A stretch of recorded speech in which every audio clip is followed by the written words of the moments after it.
Okay, so I got to say this one really threw me for a loop this week. You know, Oh, yeah. sometimes you see these business stories that make you just kind of tilt your head and go, huh, what's going on here? Right.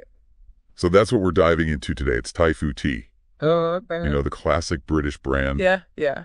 They got acquired by a vape company, Supreme. Wow. That's right. It's kind of like finding a pickle in your ice cream sundae. You know, it's not what you expected. Yeah. That's a very interesting pairing. Like, what do they know about tea? Right. Exactly. And that's what we're going to try to figure out in this deep dive. Yeah. So we've got excerpts from a recent news article that broke the story.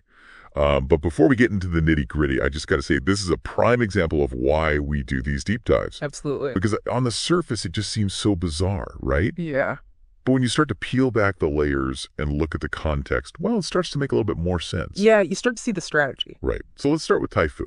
They've been around for over a century, right? Yeah. 120 years, something like that. It's a long time. Yeah, 120 years of British institution. Yeah. But here's the thing. They've been struggling. Yeah. And we're not talking about like a little dip in sales. We're talking about some serious financial woes. Right. Yeah, and we've got the numbers here. They're reporting pre-tax losses that have jumped from 9.6 million pounds to 38 million pounds. Oh, wow.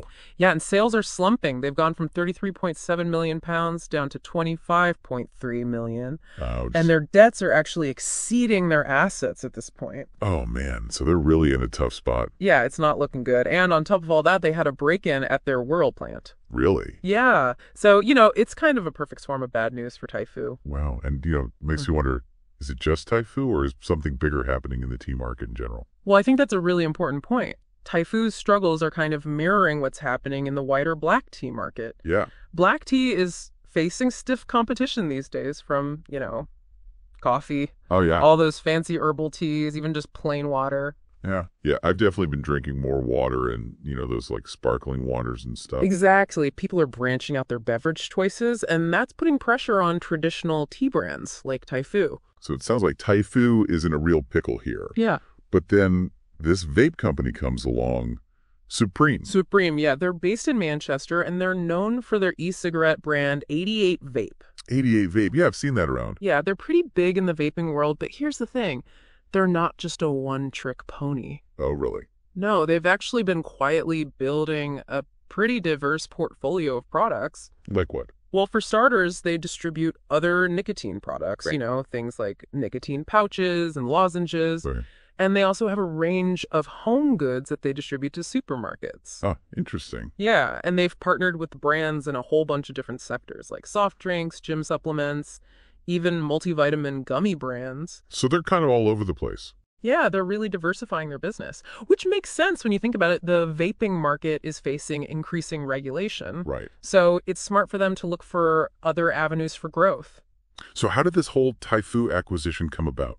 Well, the CEO of Supreme, Sandy Chadha, he's got this like personal affinity for Typhoo. He grew up drinking it. Oh, okay. But I'm sure it's not just sentimentality that drove this deal. Yeah, I was going to say 10 million pounds is a pretty penny. Exactly. And they've made it very clear that they're committed to keeping Typhoo in British hands. Yeah, I saw that quote. It's a clever play on national pride, don't you think? Oh, for sure. It's a good marketing tactic, Yeah. but will it be enough to save Typhoo? That's the big question, right? Yeah, I mean, appealing to nostalgia is one thing, but Typhoo is facing some very real challenges. Like what? Well, they're positioned as a cheaper tea brand, right? And they're going up against those supermarket own label brands that are even cheaper. Right, so they need to find a way to differentiate themselves.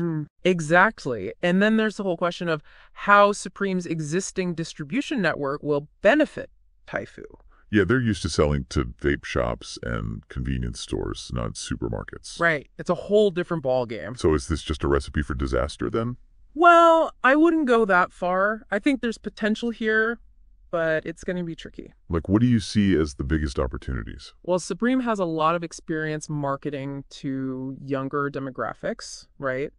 And that could be a game changer for Typhoo. Yeah, they need to appeal to a new generation of tea drinkers. Exactly. And Supreme could also use its marketing muscle to rebrand Typhoo, give it a more modern image. Yeah, like what if they came out with some trendy new tea blends or something? Exactly. Or what about like Typhoo cold brew concentrates? Those are really popular these days. Ooh, that's a good idea. Or even ready-to-drink iced teas with like a modern twist. Right. They could even leverage their existing relationships with drink companies to co-brand and create new product lines. Wow, so what started as a head-scratcher could actually be a stroke of genius. It could be, or it could be a spectacular flop. Yeah, we've seen plenty of those in the business world, too. Oh, for sure. I mean, remember what happened when that cosmetics company tried to launch a line of energy drinks? Oh, yeah, that was a disaster. Total flop. So yeah, I think we need to wait and see how this all plays out.